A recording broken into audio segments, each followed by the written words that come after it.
Veronica Kitty Duterte, good afternoon. Welcome back to the Netherlands. How are you today, Kitty? Good afternoon, Vin. Good afternoon, everyone. I'm okay.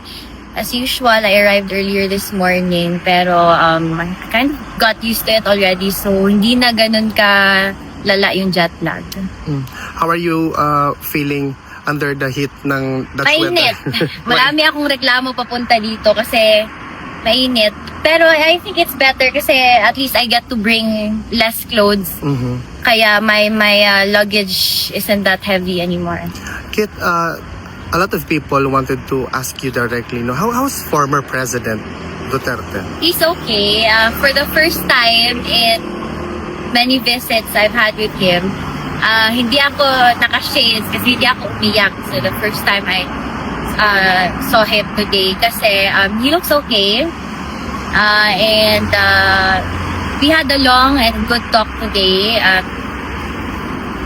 He wasn't very into the local and national news anymore, although naghingi pa rin siya ng mga number of mga balita sa atin. And then for the most part we talked about family kasi matagal-tagal rin kami hindi nagkita. What's the biggest difference from your previous visit and now?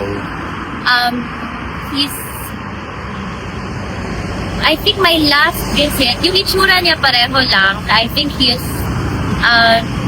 mental state is getting better.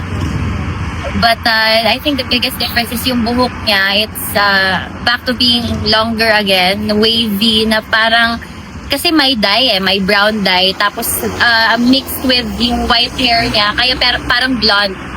So parang blondie siya na medyo kulot, ganun. Tapos naka-bonnet. Ayun. Kit, is there something na napag-usapan ninyo in as far as sa nangyayari sa Pilipinas na parang worry ba siya? Or... Actually, he was the one who brought it up last week in a phone call. Yung he was just concerned with the school violence that's happening in I think 2 schools in Tacloban and another one in Cavite. So he was very concerned and he was very empathetic towards the victims and their families. Nag-worry talaga siya doon kasi bata yun eh. Alam, if you know PRRD, alam yung iba siya sa bata. And ano pa ba?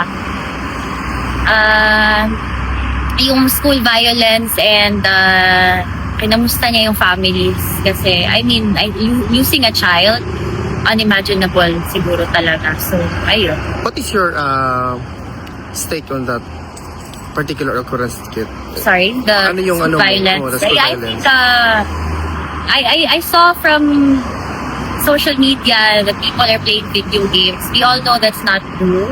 I mean, yes, it games or the internet plays a big influence on the children's minds. Pero there's more to it eh. The system, yung turo ng magulang, turo ng schools, and yung sana walang drugs. Kasi it really affects the mental state. I don't know kung anong rason ng mga bata na yun. I haven't really read into it. Pero, ayun, there's more to it than just these video games, the stuff that you see online. The supporters of your father, in as far as the ICC situation is concerned, no? Kasi yung prosecution sinasabi nila na gusto nilang ma-access yung mga inventory ng things under the possession of the ICC registry. Kasi ang mga impression nila is that mali-malit ang pera ang meron sa PRRD. Sana, no? Sana. Sarap sana ng buhay ko. Tsaka hindi ko na kailangan magtrabaho, no? Well, I think no one in the family is really that worried about it kasi alam naman namin, you know. Ako, I started, sa sobrang praning ko na walang maiwan sa akin, I signed my first contract 2 months after I turned 18. So, makuha niyo doon. Siguro konting savings, yun lang. Yun lang yun. But, your question? Yeah. Kit, aware ba si PRRD na by next week is mag-uumpisa na yung trial ni Hindi ko alam, ma'am, kasi I don't really talk about the trial to him, but I'm sure he will be informed by the legal team. Kitty, on a different matter, not politics, nagtatanong mga tao, what actually keeps you beautiful that you are radiant? Kasi tatanong sila, ano Actually, ewan ko ba kung halata dito, pero nakita ni galit na galit si PRD kasi ano to yung mga sa legs ko na ano, yung mga pasa, ay, Tagalog ba yung pasa? Pasa. Oh, pasa. Yung sports talaga. It really keeps me sane and I really fell in love with combat sports lately. Talagang nagustuhan ko. It's been consistent kasi it gives me a light feeling and it's something I really fell in love with. So yeah, it kept me sane the whole time. And also my really good support system. I have a very few people that I confide in. People at home know I am very approachable but very selective when it comes to friends. So I think my very good and well-chosen support system is what got me through everything. A few friends, my family, and PRRD that I get to talk to 4 times a week. I'm good. Is there something that PRRD wants to extend to the Filipino people? Kasi pagpasok ko, 'di ba, naabutan kita. So at first I thought walang tao doon, and then yun nakita ka ni Mama Corpio. Tita Aileen, nakita ka niya papasok, so tinawag ka niya. So sinabi ko kay PRRD na akala ko walang tao, but ayun, madami pa lang kasi pag nandiyan si Alvin, dala-dala niya ng isang batalyon niya. So ayun, so sinabi ko madami kayo and I updated him on the Father's Day event that you had here I think a week ago. Yes. And I'm not sure if it was Father's Day, but may nabasa akong 20,000 flowers. No, mga 1,000 flowers. 1,000, sorry, mali. Inventory. Yeah, at madami pa rin yun. 20,000 sa birthday niya yun. Oh, okay. Ayun, sabi ko, uy, ano yan ha? Puro mga volunteers yun, sumagastos yan. Dapat be grateful. At sabi niya, forever grateful naman talaga siya. We all know that. And sabi niya, uwi na daw kayo kasi parang ano na daw. Pero pabiro lang. Well, he really is thankful. And actually nga, minsan he is overwhelmed. Hindi siya makapaniwala na ganun pa rin yung support hanggang ngayon. Kasi akala niya minsan nagsasawa na.